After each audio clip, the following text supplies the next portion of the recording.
con todos. Disculpen que no tengo una presentación bonita, así colorida, pero he llegado anoche a las 4 de la mañana, he llegado de New Orleans, de Estados Unidos. Entonces, de todas maneras, estuve todo el camino en el avión preparando estas palabras que quiero compartir, ¿no? Para mí, personalmente, yo me expreso mejor con la palabra que con la imagen.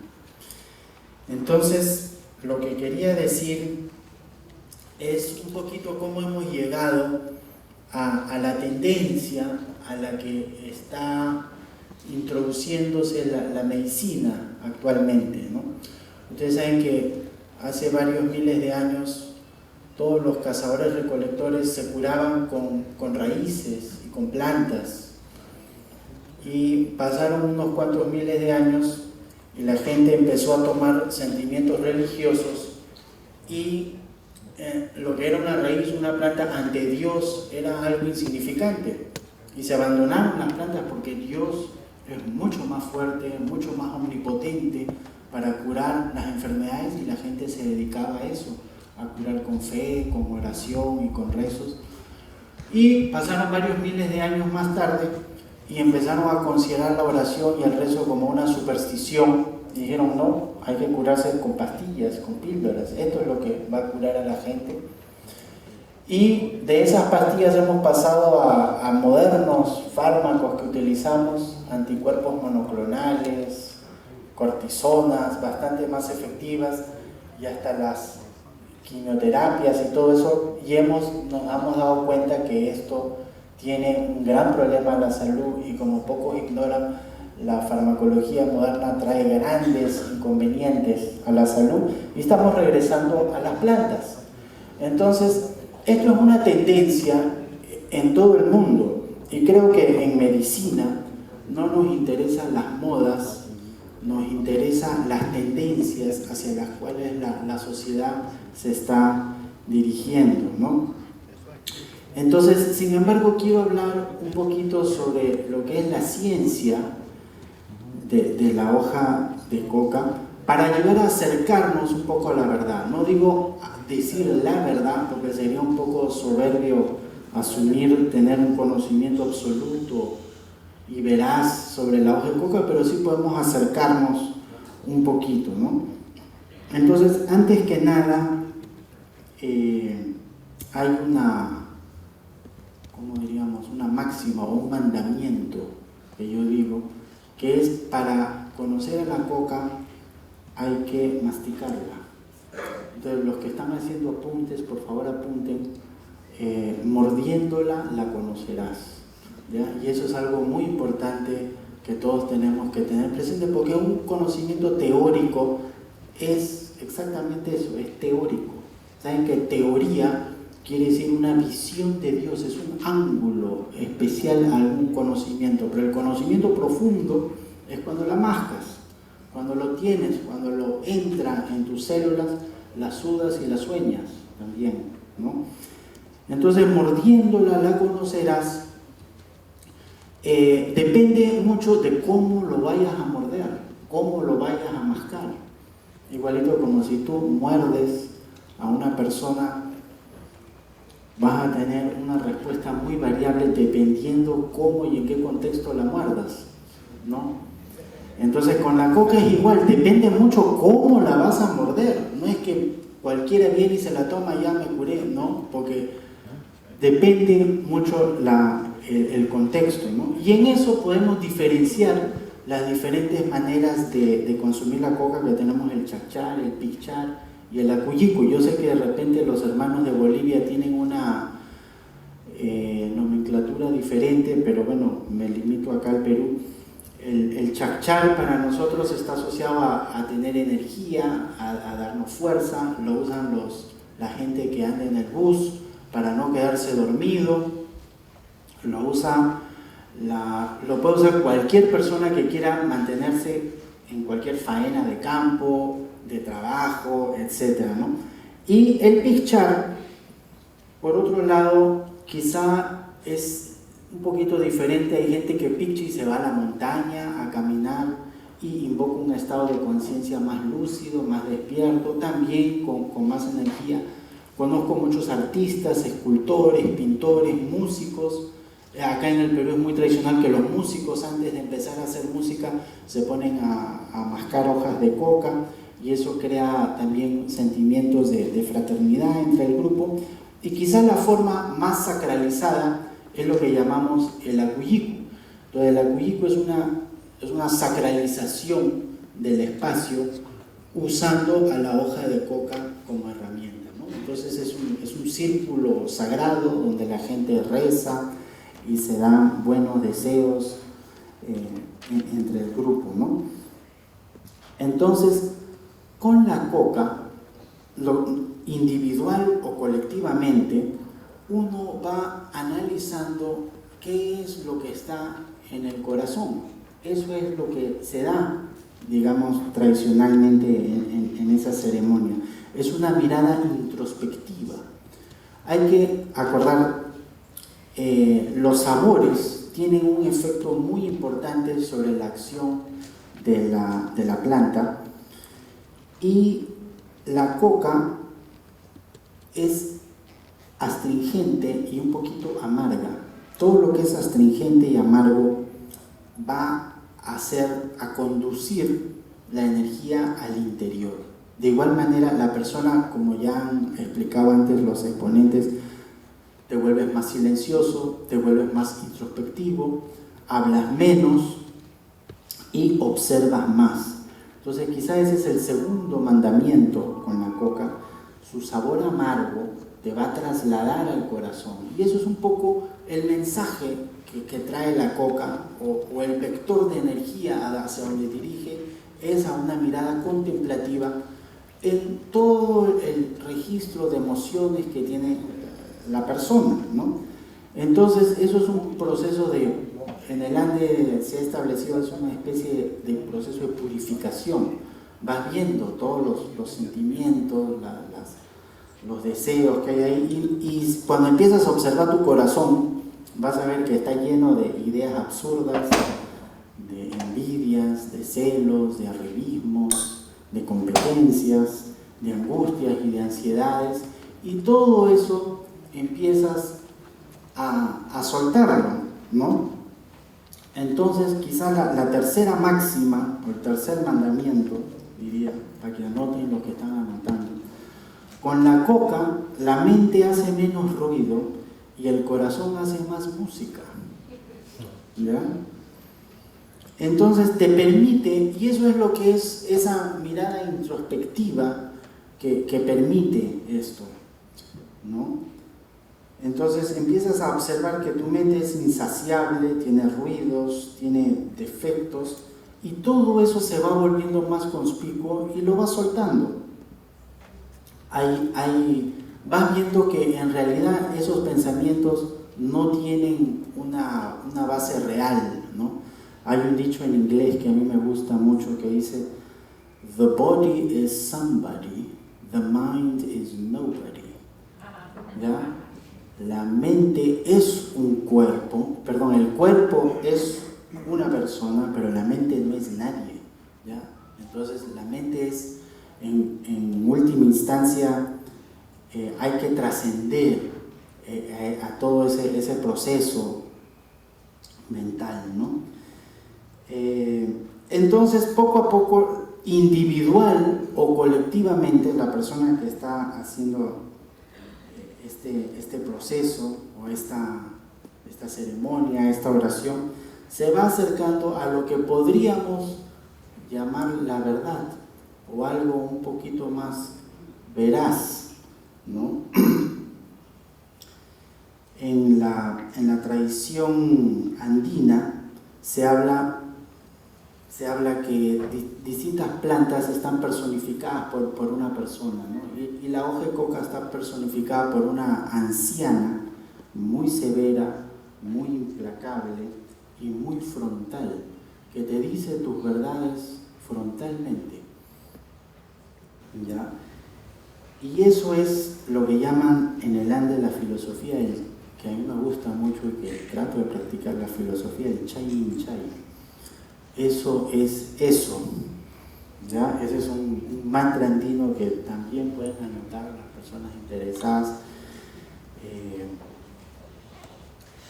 Ver las cosas tal como son, ¿ya? No verlo lleno de proyecciones, como quisiéramos que fueran las cosas o como imaginamos que podemos verlas, sino con ese silencio, con esa introspección y aposentado en el corazón, empezar a ver las cosas tal como son. Y eso creo que es un poco la parte, la fuerza sagrada que puede traer la hoja de coca, ¿no? Empezar a permitirnos ver las cosas de una manera diferente. Entonces, cuando las personas tienen diferencias, hay rivalidades, la madre no se habla con la hija, el esposo no se habla con la esposa, es un momento para pichar la hoja de coca y permitir abrir ese espacio de sanación social. Entonces, la hoja de coca creo que tenemos que llevarla a esa dimensión o a ese potencial, a ese alcance que tiene, que es un gran sanador social, ¿no? Tras todo ese proceso de mascarla, estoy tratando de sintetizar un poco los hallazgos que podemos dar, es lo que en el Ande se dice Urpillay Sonjoyay, que es el agradecimiento. Finalmente queda un gran agradecimiento al proceso que se ha dado al lugar. Y en esas palabras, Urpillay Sonjoyay, son muy interesantes porque literalmente quiere decir mi corazón bate sus alas como una paloma, ¿no? Entonces la paloma es el símbolo de la libertad y es el símbolo de la paz. Y si bate sus alas quiere decir que el corazón es un corazón libre. Si bate sus alas la paloma, el corazón es un ser que está logrando paz también. Y ese es el gran agradecimiento al cual nos conduce. Entonces la persona que regularmente picha coca va desarrollando sentimientos de agradecimiento hacia la vida, ¿no? Y finalmente, otra de las enseñanzas que creo que es muy importante, que creo es otra de las máximas del Ande, es el aire, ¿no? La reciprocidad entre todos. Las personas cuando se sientan en un grupo, no hay líderes, no hay jerarquías, no hay clases sociales, no hay razas, todo, hay un tejido invisible que los une a todos y todos están en la misma condición. Actualmente hay un cambio de visión en el mundo bastante interesante respecto a las drogas. Estamos viendo lo que ha sucedido en Uruguay, lo que está pasando en Estados Unidos, que se está empezando a legalizar el uso médico de varias plantas. Y creo que el terreno está muy fértil en el mundo y en el Perú para que podamos traer un nuevo paradigma sobre qué hacemos con esta planta, ¿no? Entonces, si bien es cierto que es un gran problema social, no podemos negarlo, no podemos ignorar que hay muchas heridas sociales que vienen del narcotráfico para nuestra sociedad. Me parece que la coca puede llegar a jugar un rol activo para resolver estos mismos problemas que padecemos, ¿no? Entonces, hemos planteado de repente hacer un proyecto, que yo lo llamo el proyecto Coca Activa, en donde podamos tener un plan piloto, en donde en una región podamos empezar a sembrar coca orgánica. Ya es muy importante, la gran mayoría de la coca cultivada tiene una larga lista de pesticidas, herbicidas y fungicidas. Yo los he puesto en mi libro. los he enumerado, y creo que si estamos abriendo los ojos a todo este gran potencial médico, es muy importante que podamos asegurarnos un producto que esté libre de esos problemas. Entonces urge en el mercado tener un producto fiable, confiable y con algún tipo de certificación.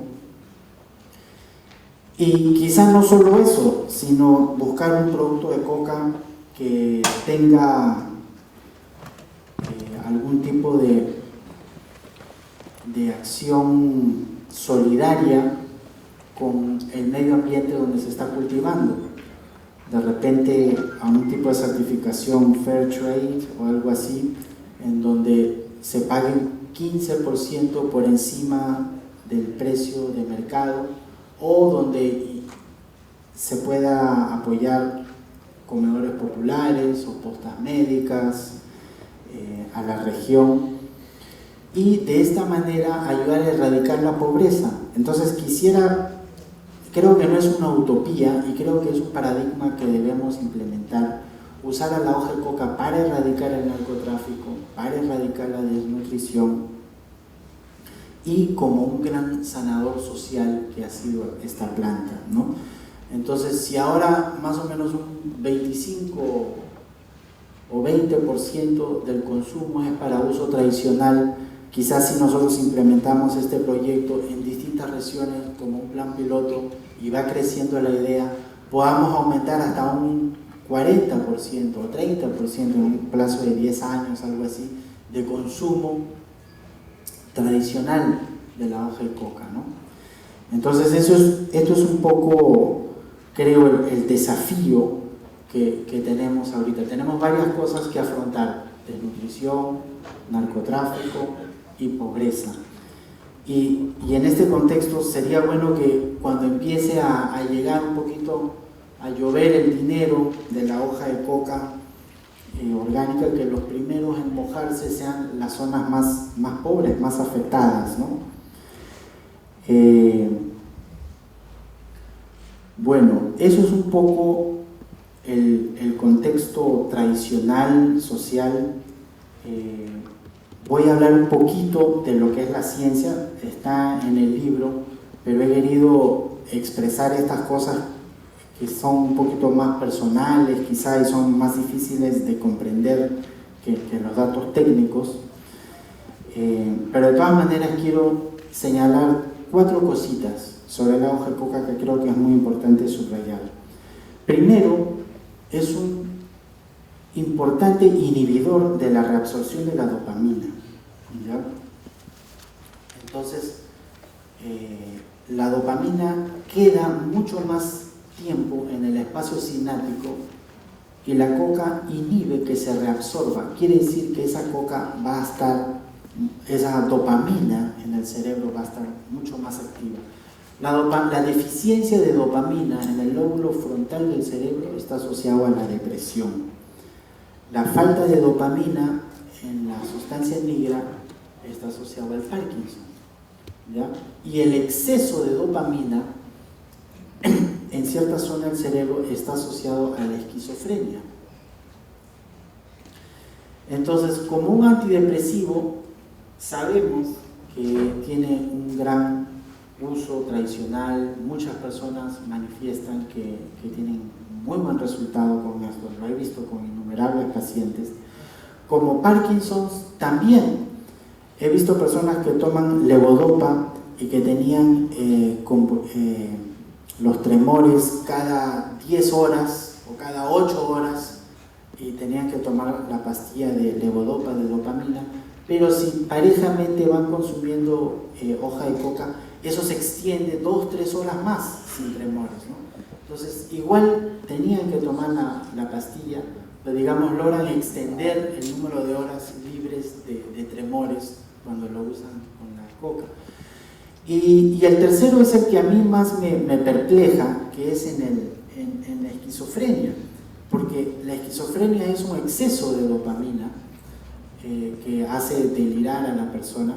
Sin embargo, he visto ya al menos 3 casos de pacientes. Empezó con un caso de un paciente con esquizofrenia que tenía mucha fatiga, mucho cansancio, y empezó a pichar y a pichar regularmente coca, y empezó a observar que ya no escuchaba tanto las voces, que su conciencia estaba bastante más estable, más serena. No sé cuál es el mecanismo que sucede esto, habría que investigarlo, pero sé que se da. Entonces, tanto en deficiencia como de dopamina, como en exceso de dopamina, parece tener un efecto regulador. Si es inmunomodulador para el sistema inmunológico, también tiene algún tipo de propiedad moduladora propia dentro de la corteza cerebral.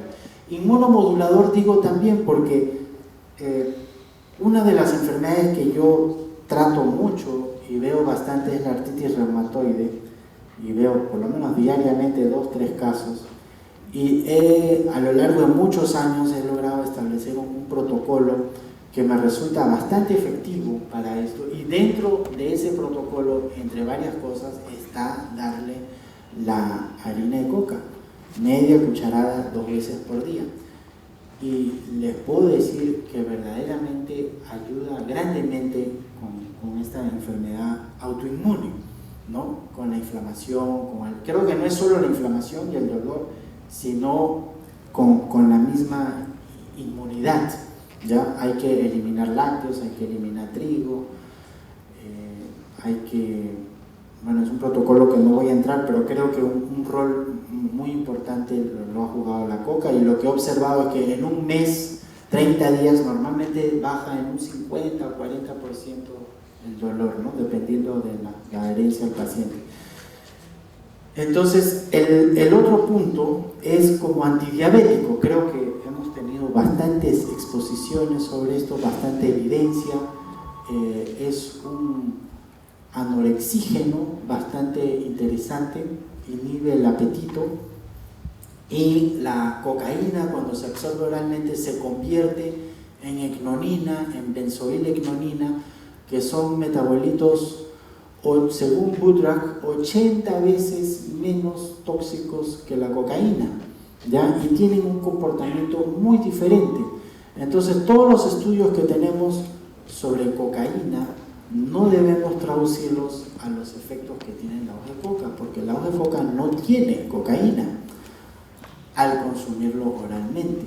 La cocaína íntegramente se va a degradar en estos metabolitos de ecnonina y benzoilecnonina, y tienen un comportamiento muy diferente.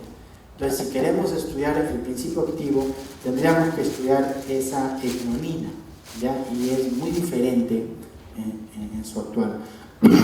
Lo que sabemos es que la ecnonina permite que haya una liberación de los glucógenos del hígado bastante estable, bastante parejo, y no hayan esos picos de hiperglicemia o hipoglicemia.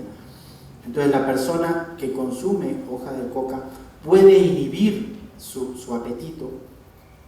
Sin embargo, si le ponen un plato de comida, puede empezar a comer perfectamente. Y efectivamente, creo que sí, estoy de acuerdo, para una dieta cetogénica, creo que sería ideal cuando hay esas ansiedades por comer el carbohidrato, ¿no? Y lo último que la gente siempre pregunta y quiere saber tiene que ver con el tema del calcio, ¿no? Nosotros sabemos que 100 miligramos de coca tiene 2097 miligramos de calcio y tiene 412 miligramos de fósforo. El fósforo normalmente inhibe, gracias.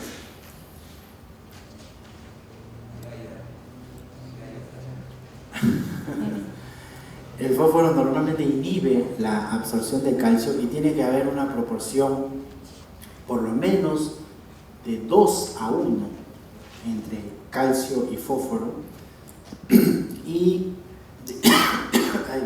de esos 2097 miligramos de calcio que tiene la coca, tan solo tiene 400.